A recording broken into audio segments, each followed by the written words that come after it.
Welcome, dearest followers of Sheikh Hamdan's poetic realm.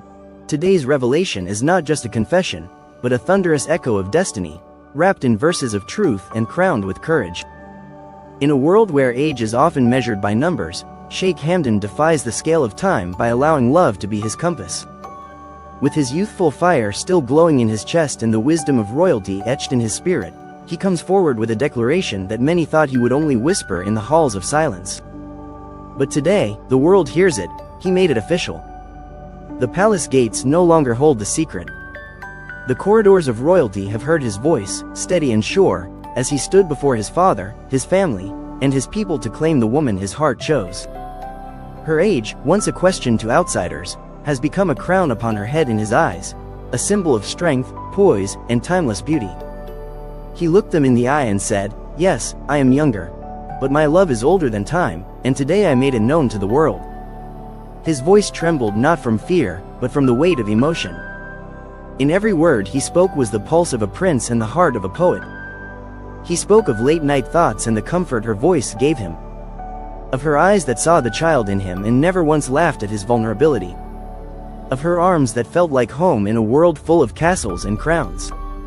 "She makes me more royal than any title ever could," he said, and the room fell into a stunned, reverent silence. Behind closed doors, many had tried to sway him. Advisors warned of the headlines, the whispers from distant lands, the disapproval etched in tradition's stone. But Sheikh Hamdan, with his soul dressed in rebellion and truth, chose to protect her, not just in private but in public. "What is the worth of a kingdom," he asked, "if the king cannot love freely?" And in that moment, history bowed to his bravery. The official documents were signed under the golden seal of Dubai's legacy. But it was his signature upon her soul that mattered more. Today was not just a formality, it was the lighting of a torch that would burn through centuries of silence, inspiring others who were told their love was unfit, unorthodox, unacceptable. He broke the chains with a smile, holding her hand before 1,000 eyes, letting them witness what it looks like when a man chooses love over ego. In his private journal, he once wrote, "Her age is the poetry my youth could never write on its own," and today, those words came alive. Her silver strands did not scare him, they reminded him of the moonlight they shared when no one was watching. Her slower steps were not signs of fragility, but rhythm in a dance he longed to learn. "I will never walk ahead of her," he said. "I will walk with her, beside her, until my own steps fade into the sand." The celebration echoed through the royal halls, not because of the grandeur, but because of the truth that danced through the air. She stood beside him, radiant in grace, a queen not made by ceremony but by the choice of a king who saw her worth before the world could accept it. His siblings, once skeptical, now looked on in awe, learning from his devotion what no scroll or sermon ever taught them. Today, Sheikh Hamdan's poem was not just words, it was a vow sealed in the soul. He didn't recite it under candlelight, he spoke it under the sun, unafraid. "Let the world say I am younger," he smiled. "Let them count the years. But they will never count the nights I stayed awake just to hear her breathing beside me. They will never measure the depth of her wisdom or the way she taught me how to lead with humility." He did not need the world's approval. He needed only her smile, and when she gave it to him, he felt richer than all the treasures in the royal vaults. With cameras flashing and voices chattering, he leaned close and whispered in her ear, "Today, I became more than a prince. I became the man you believed I could be." And so, the headline was written not by journalists, but by fate. Sheikh Hamdan officially declares his love, a younger heart, an older soul. He closed his eyes that night with no regret, no fear, only peace. For the first time in his life, his public truth and private heart stood side by side, unmasked and unshaken. And for those who still questioned, he left them with a final verse, "I am younger, but my love is older than your judgment. I am royal, but my loyalty lies with the woman who saw my truth before my crown. Today, I made it official, not for the world, but for the legacy of love I wish to leave behind." This was more than an announcement. This was history rewritten by a heartbeat. And the world, whether it agreed or not, would never forget the day Sheikh Hamdan chose love and made it official. The night after the announcement, the stars above Dubai seemed to burn brighter, as if even the heavens paused to celebrate this union not shaped by protocol, but by passion. Sheikh Hamdan stood on the royal balcony, his gaze sweeping over the skyline, but his heart was fixed on one place, her. She joined him quietly, their fingers interlacing like poetry finding its final rhyme. No more hiding. No more fears. Only truth, luminous and loud, dancing between them in perfect. The whispers had already begun to drift through social channels, across borders, and into living rooms of both admirers and critics. But Hamdan, ever composed, only smiled. He knew that every revolution must be questioned before it's accepted. And this declaration, was not just a personal milestone, but a cultural shift. Let them talk, he told her, his voice low with devotion.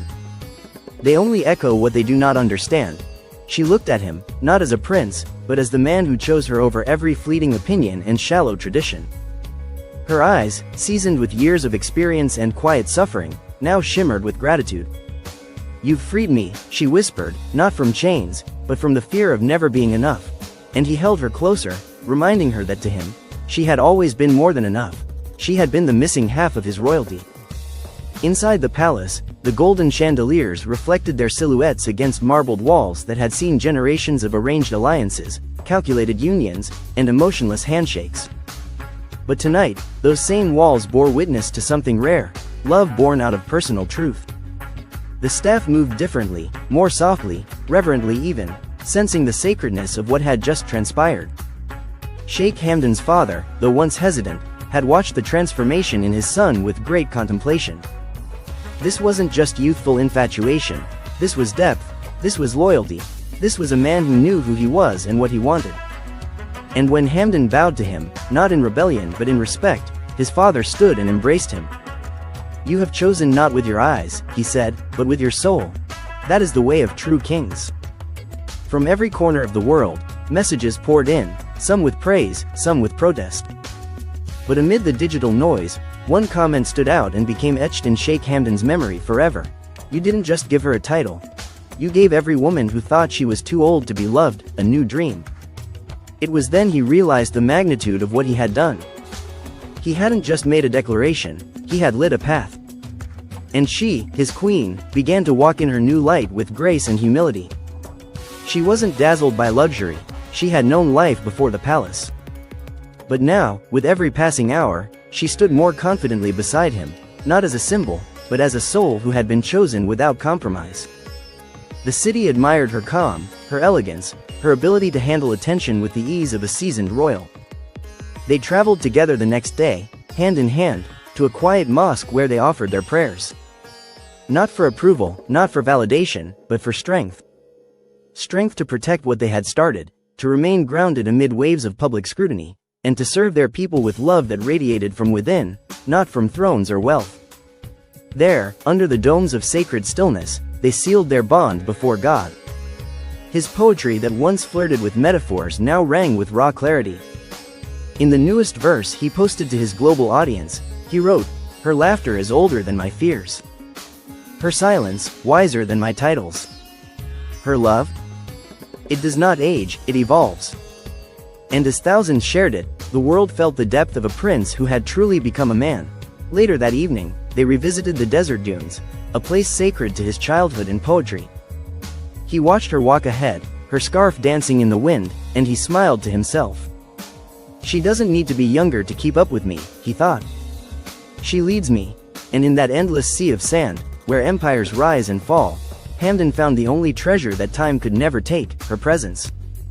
As the sun dipped behind the dunes, casting golden halos around their silhouettes, Sheikh Hamdan turned to her once more and said, "Let history write what it will. But know this, my love, our truth is carved in more than stone. It's written in hearts." She kissed his hand, humbled, honored, and forever changed. And so, the royal chronicle turned another page, not with ink, but with fire.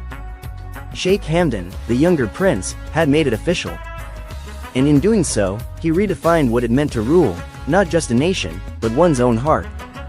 Sometimes I ask myself if you left because I loved you too deeply, too publicly, too powerfully. Did the weight of my love become too heavy for you to carry alongside your own burdens? Or did I fail to see the shadows behind your eyes while I was too busy lifting your crown? Regret has become my morning tea, and longing is the bread I break with every sunrise. I am full of responsibilities, yet starving for your presence. And so, with the moon casting its silver glow upon the palace grounds, Sheikh Hamdan finally lifts his pen one more time, not as a poet searching for beauty, but as a man pleading for redemption. The letter he writes is not adorned with eloquent verses or royal seals, but it trembles with honesty only a shattered heart can offer. Hadia, he begins, I am not writing to reopen wounds, but to show you that mine never closed. He confesses not only to the pain of losing her, but to the guilt of allowing others to shape a decision that should have been theirs alone. He tells her she was never his mistake, only his miracle that came too soon for a world not ready for love without limits. His words spill across the page like rain upon dry earth, each sentence a step closer to healing, not just for her, but for himself. Whether or not she reads it, whether or not she forgives him, he knows he must release this final truth. Because if love is real, it must be spoken, even if it comes too late. And as he seals the envelope with trembling fingers and places it in the hands of someone he trusts beyond politics or fear, he exhales for the first time in years. Not with relief, but with courage. Because now, Hadia will know, she was never forgotten, never erased. She was the compass of his soul, and in the silence of the stars, she